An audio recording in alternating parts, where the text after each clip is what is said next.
Album design and wall art sales just got easier.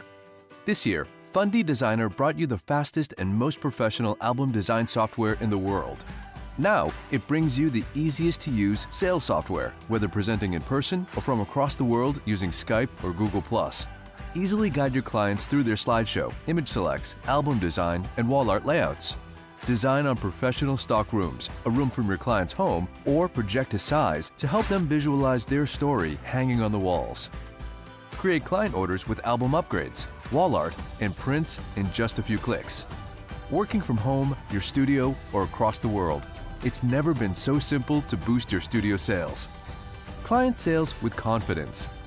Fundy Designer V7. Download the free trial at fundy.com. As you can see, behind my table is my reveal wall. I sell all of my images already printed and finished. You give me one camera with a good lens and you give me one girl, then I could make $3,000 a day. I've spent my life mastering my craft and I want to honor it by making beautiful portraits that are worth being paid, and you're worth being paid.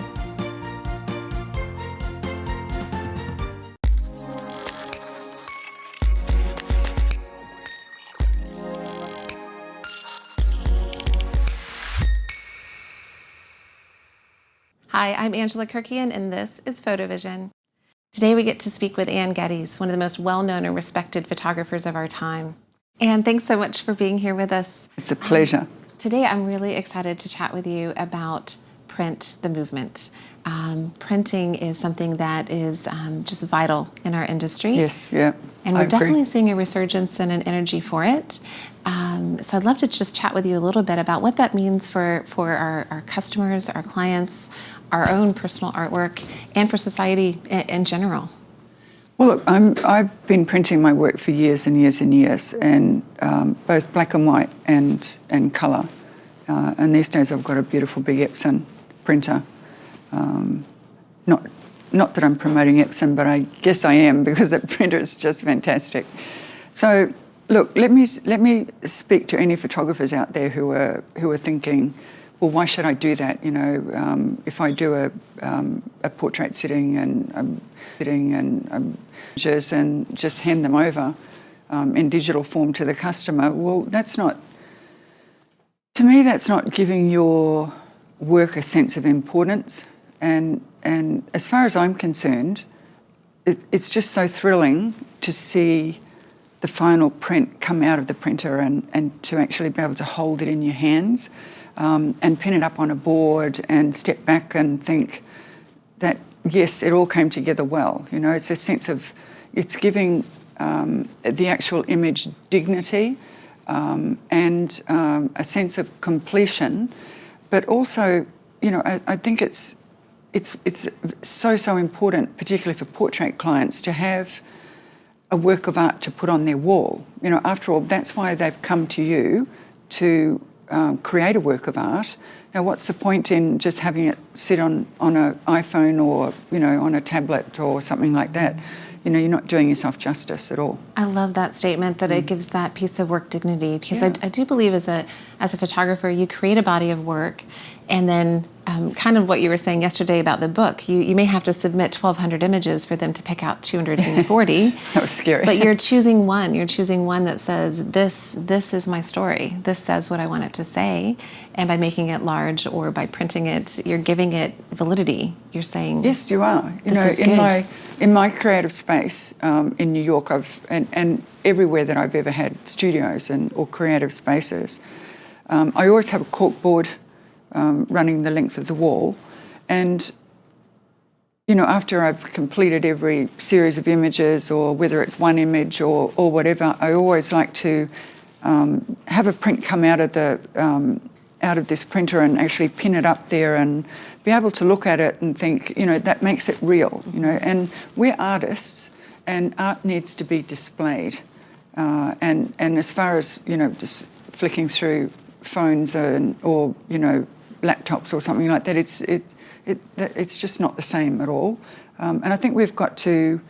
Well, I'm just talking to people who are maybe not agreeing with me. I think you've got to give your work a sense of importance, and you've got to own that work, right? You've got to own the fact that you're an artist who created a work like that, and it deserves to be displayed on a wall. And that's the message that you want to get across to your customer.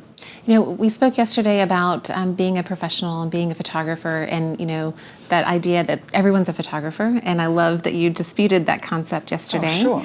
Yeah. Because it isn't just about creating the images; it's finishing them, right? And so taking them from that space and giving them a home, giving them a place to be seen, I think is a big part of that. Yeah, we're all just, you know, I'm guilty of it on my phone. You know, I take photographs of my dog and, you know, all things that, you know, that aren't art. Do you know what I mean? Mm-hmm. And there's a whole lot of clutter on phones. And, you know, somebody said once a couple of years ago that I thought was quite meaningful, that these days, you know, our children are growing up in this digital world, and a lot of photographers who are coming into the profession at this time have grown up in that digital world. And, you know, on a daily basis, everyone's running around with their phones, you know, taking photographs. And a photograph to this generation and future generations is really just a thought. That's what it's become. You know, I'll just take a photograph, because you don't have to pay to buy film, and you don't have to pay to have it processed, and, you know, all of that. It used to be quite expensive, and it still is. But they aren't meaningful, these images that are being taken, right? They're quite vacuous. It's just that, oh, I want to post this on Instagram, and then we all look at our Instagram feeds and file through, and, oh, you know, and on a daily basis, multiple times a day. That's not art. It's not memorable. I think memorable. That's the other piece. It's not important, and it's not art. And if you're a portrait photographer, for instance, or just say a portrait photographer, and a family is coming to your studio to have you create a work of art, and that's what they want, because otherwise they'd be doing it themselves, then you need to treat yourself with that sense of dignity, and you need to relay that to them by your attitude towards your art. And you need to talk up having prints on the wall. You shouldn't actually need to talk it up. You should passionately want them to do that.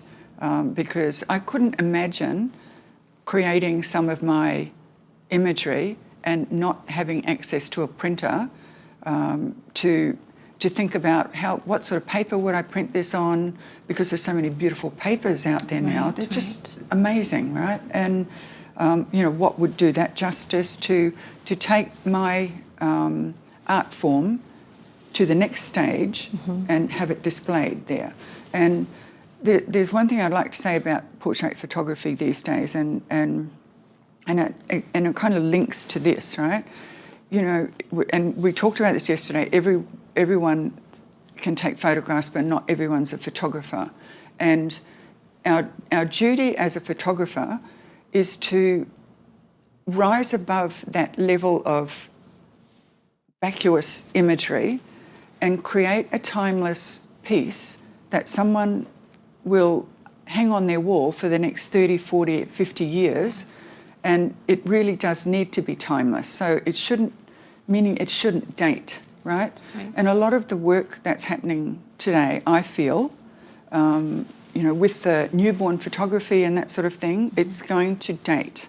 And you know, you can still be a newborn photographer, even though I don't like that term, but don't create work that's going to date. And you know, you want to have these people, the children involved in the image at the time, the parents also, to look at this image in 20 years' time, and it's just a classic image. It's like some of the beautiful portraits that you see that have been painted through the ages, you know. And I was looking at just this morning. There was an article in the New York Times of rooms in Washington that, you know, that people occupied, people in government, and you know, you look at the rooms in the White House and the portraits of all the past presidents, and that's what you've got to be thinking when you're creating a portrait. And you know, I'm going to be creating a portrait for a family in a couple of weeks' time, and that's what I'm thinking about now. You know, something that's timeless, that they will cherish forever, and that's what you have to be doing, and that's the way you need to feel about your work. Just painting by numbers doesn't. And it's a lot of work. I mean, it's a lot of work to get to that level of experience. But I want to go back because there's something that you touched on that I think photographers overlook or don't realize the value and importance of understanding, which is paper. And just understanding that there's a whole art form when choosing the papers that you're going to print there's on. Some incredible papers out these days, you know, for digital printing. You know, really amazing. And so getting yourself educated on some of that stuff would, in my opinion, heighten your value to your client. Oh, totally. If you can speak eloquently and informed about what it is that you're presenting to them. And I think that's a piece that either scares photographers away from it a little bit as they feel like it's too much to learn or too much to know. What's too much to learn? You know, you've got to be a little bit scared. You've got to be pushing yourself all the time. I was thinking about this, you know, after our discussion yesterday. Fear is a good thing, right? What's the point in just producing the same old images year after year? And that doesn't make you a photographer. That it just makes you the same as a person running around with a cell phone. You've got to value yourself, and you know, these days with the inks that are now being developed from these digital printers, they last over 200 years. You know, prior to this, it used to be, a maximum of like 50 or 60 years. There's some incredible work being done in terms of archival inks and that sort of thing. And you need to educate yourself, because when your client is coming to you, that's what they're going to expect, right? If they are going to value your work and trust you to create these timeless images, they need to have this sense of confidence that you are passionate about your profession as a whole. Right. So, you know, that involves learning about everything and being involved with the whole process. It's very, very important. You know, I think that's such a key piece to people to getting over the fear is educating yourself, and also to understanding your value and how you price things to your customer. Because as you said, you know, we talked yesterday, you can buy this coffee cup here, you can buy this coffee cup here. If they're identical, Same. you're just going to be looking at price. Correct. Right? So you're definitely going to own your value if you're educating and showing a differentiation in your work. And I think so much of that comes down to how you speak about your work. Correct. And you need to visit the past. You know, history is important. Look at some of the beautiful images that have been taken for generations before you and learn from them. You know, I just think there's something incredible about looking at an image and thinking, oh my God, that is just, that's real. I wish I'd have taken that. You know, that is just so meaningful, and emotive and thoughtful, and like nothing I've seen before. And you know, these days it's so much easier. We used to have to go to the library and source these books and, you know, to look through them at the imagery. And now you've got the internet. You can it's right at your fingertips, you know, so you learn from the people who've gone before you, and that's very, very important. So thank you for sharing your thoughts and ideas on print. I think that's invaluable to our members, and I appreciate you. Oh, you're welcome.